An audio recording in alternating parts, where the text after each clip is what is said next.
ప్రతి శుక్రవారం cinema release లాగా నువ్వు గుడి వంగతో రావటం, మన ఇద్దరం కలుసుకోవడం, నేను కొబ్బరికాయ ముక్క ఇలా తింటాం నాకు చాలా నచ్చిన ప్రోగ్రామ్ అనుకో. ఎంతకాలం ఇలా గుళ్ళోను బళ్ళోను కలుసుకోవడం, తొందరగా పెళ్లి చేసుకుంటే పోతుందిగా. నువ్వు చెప్పింది కరెక్టే అనుకో, కానీ చూడు హిట్ ఫిల్మ్ లా మన ఇద్దరం గాఢంగా ప్రేమించుకుంటున్నాం. జాక్ పాట్ సూపర్ హిట్ లా మన ఇద్దరం పెళ్లి చేసుకుంటాం. కాకపోతే ఫ్లాప్ సినిమాలా నాకు ఉద్యోగం సద్యోగం లేకుండా పెళ్లి అని నోరెత్తాననుకో, మా అమ్మ, మా నాన్న, మా అన్నయ్య, మా వదిన నలుగురు నా మీద పడి యుద్ధం చేస్తారేమో కాస్త భయంగా ఉంది. నేను ఉద్యోగం చేస్తున్నానుగా బాబ్జీ, నేను సంపాదిస్తాను. మన ఖర్చులకి నా జీతం సరిపోతుందిగా. నువ్వు చెప్పిన పద్ధతిలో యావరేజ్ సినిమాలా బాగానే ఉంది. సరే, మంచి రోజు చూసి మా అమ్మ నాన్నలకి ఈ విషయం రిలీజ్ చేస్తాను.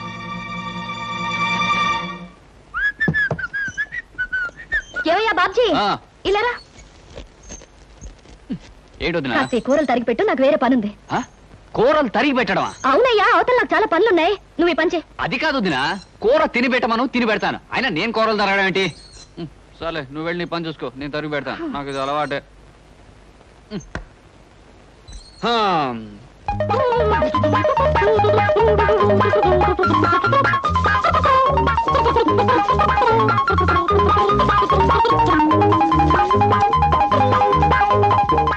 అమ్మయ్యా, వదినా వదినా, ఈ పని అయిపోయింది. ఇదిగోనయ్యా బాబ్జీ, ఆరిన బట్టలు తీసుకొచ్చాను, చక్కగా మడత పెట్టు. ఇదేమిటి వాడు ఇన్ని పనులు పురమాయిస్తోంది? పొద్దున్న లేస్తూ ఎవరి మొహం చూశానో ఏమిటో. కానీ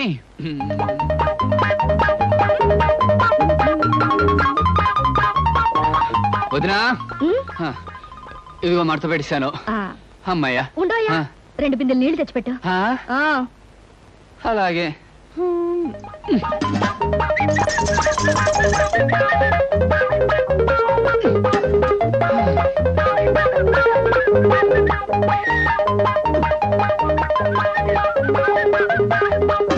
అమ్మయ్యా, వదినా అదిగో బిందులతో నీళ్లు పెట్టేశాను. ఇంకేమైనా పని ఉంటే చెప్పు. అయిపోయిందని నీ వెళ్ళడం ఆపి నువ్వు చెప్పడం ఎందుకు? అన్ని పనులు చాలా చక్కగా చేసావు, వెరీ గుడ్. నువ్వు ఒక మంచి హౌస్ హస్బెండ్ గా అవుతావు. హౌస్ హస్బెండా? అదేమిటి? ఇంటి పట్టు నుండి పని చేసుకునే ఇల్లాల్ని హౌస్ వైఫ్ అంటారు. అలాగే ఇంటి దగ్గరుండి పని చేసుకునే మగవాణ్ణి హౌస్ హస్బెండ్ అంటారు. ఏమిటో నువ్వు చెప్పేది నాకేం అర్థం కావట్లేదు. ఇంకా అర్థం కాలేదా? నువ్వు ప్రేమించి పెళ్లాడాలనుకున్న అమ్మాయి ఉద్యోగం చేస్తుంది. నువ్వు ఉద్యోగం సద్యోగం లేకుండా ఊరమ్మటి పడి తిరుగుతున్నావు.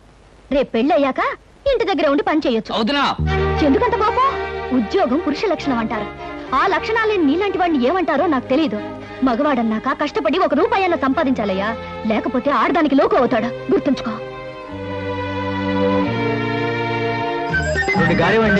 చట్నీ కూడా వేయండి. ఒక్క నిమిషం.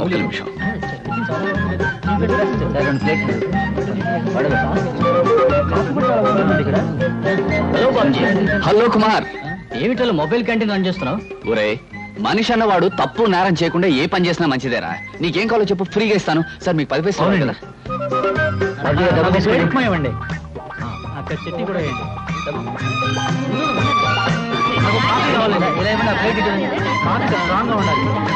వదినా వదినా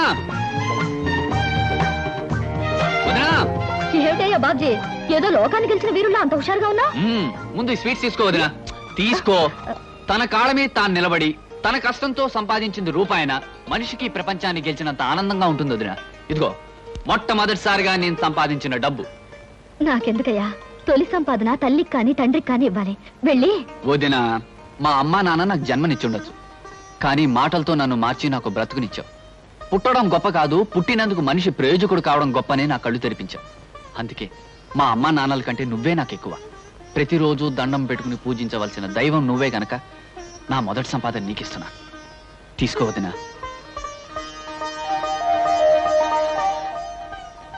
మీ అమ్మా నాన్నల కంటే నన్ను ఎక్కువ అంటున్నావు అంటే నీ పెళ్లి బాధ్యత నా మీద వేసుకోవడం తప్పదంటావు, అంతేనా? ప్రయోజకుడు అయ్యావు, ఇక పెళ్లి చేసుకోవడంలో తప్పులేదు. మీ అన్నయ్య మీ అమ్మా నాన్నలతో త్వరలో మాట్లాడి నువ్వు కోరుకున్న అమ్మాయినిచ్చే పెళ్లి జరిపిస్తా, సరేనా? Thank you.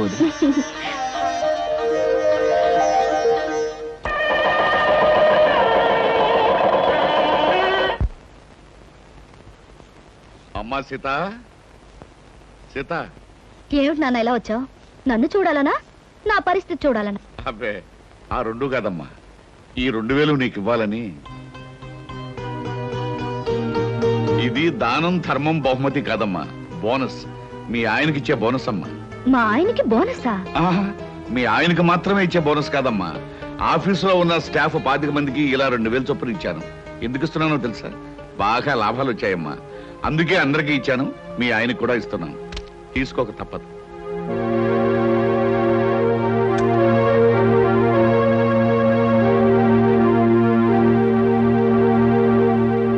తీసుకోండి. ఏమిటమ్మా ఇది? నాకు పెళ్ళై కాపురానికి వెళితే 7 కొండల వాడికి 2001 రూపాయి హుండీలో వేస్తానని మొక్కుకున్నాను. ఆ చేత్తో నీ డబ్బు తీసుకెళ్లి దేవుడికి పంపించండి. అమ్మా సీత, అది కాదమ్మా. నాకు తెలుసునన్నా, ఈ కుటుంబం కోసం నువ్వు డబ్బిస్తే నేను పుచ్చుకోనని బోనస్ పేరుతో ఇవ్వబోయా. ఒక్క విషయం గుర్తుంచుకో, పంతానికి పట్టుదలకి నీ కూతురికి పెట్టింది పేరు. పైసా కూడా నీ నుంచి కుటుంబానికి అందడానికి వీల్లేదు. అర్థమైందనుకుంటాను. అర్థమైందమ్మా. బుద్ధొచ్చేట్టు నువ్వు చెప్పాక అర్థం కాకుండా ఎలా ఉంటుందమ్మా? బాగా అర్థమైంది.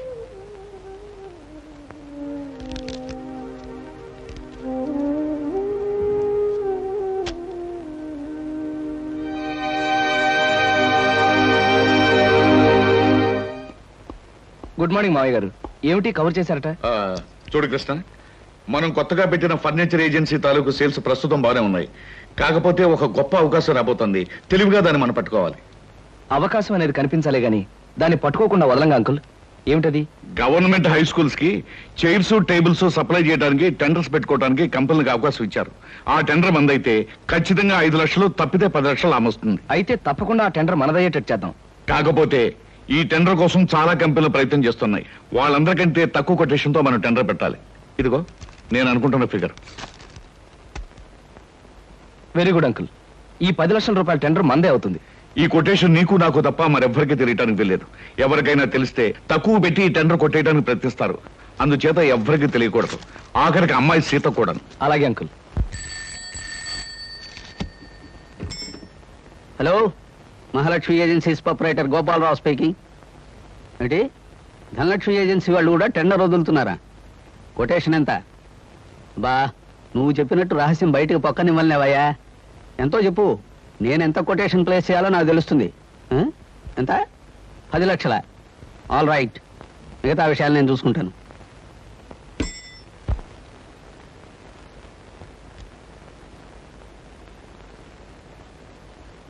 స్కూలు ఫర్నిచర్ నిమిత్తం సర్కారు వారు ఏర్పాటు చేసిన కాంట్రాక్టుకు 9,99,995 రూపాయలకు టెండర్ పెట్టిన గోపాలరావు గారికి ఇవ్వడమైంది.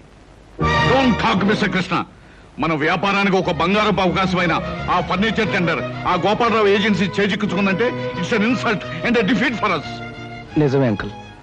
మనం పెట్టిన కొటేషన్ కన్నా ఖచ్చితంగా 5 రూపాయలు తక్కువ కొటేషన్ ఇచ్చి ఆ గోపాలరావు ఈ టెండర్ ఎలా పట్టాడు నాకు అర్థం కావట్లేదు. అర్థం కావడానికి ఏముంది? మనం ఎంత అమౌంట్ కోట్ చేసి టెండర్ పెట్టామో అది గోపాలరావు తెలుసుకుని అందుకు 5 రూపాయల అమౌంట్ తక్కువ కోట్ చేసి టెండర్ కొట్టేశాడు. కానీ మనం ఎంతకు పెట్టామో అతనికి ఎలా తెలుసుంటుంది? చిన్న ఇంటి వాసాలు లెక్క పెట్టేవాళ్ళు, నమ్మిన మనుషులు వెన్నుపోటు పొడిచేవాళ్ళు ఆఫీస్లో ఉన్నప్పుడు తెలుసుకోవడానికి గోపాలరావుకి ఇది పెద్ద కష్టమైన పని ఏం కాదు. అంకుల్, ఏమిటి అలా మాట్లాడుతున్నారు? ఏమిటి మీ ఉద్దేశం? ఇంకా సూటిగా చెప్పంటావా? మన కొటేషన్ విషయం నువ్వే అతనికి తెలియజేసి ఉంటావు. అంకుల్, ఎస్, ఎంత డబ్బు టెండర్ పెట్టామో నీకు నాకు తప్ప మరొకరు ఎవరికి తెలియదు.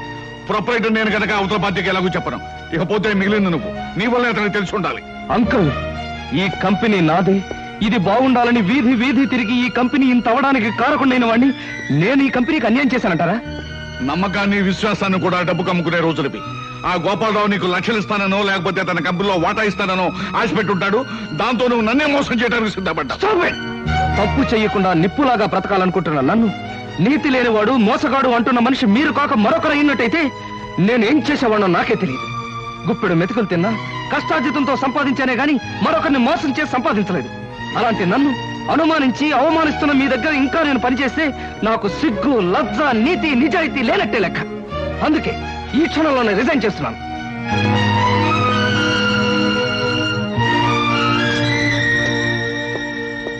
ఎంత వయసు వచ్చినా మంచేదో మోసమేదో తెలుసుకోలేని మిమ్మల్ని చూస్తే జాలేస్తుంది. I feel sorry for you.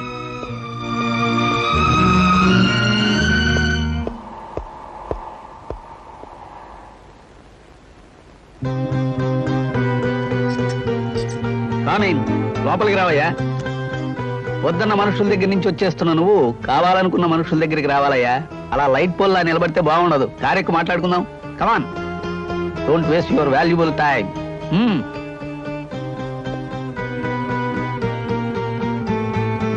Driver carbon.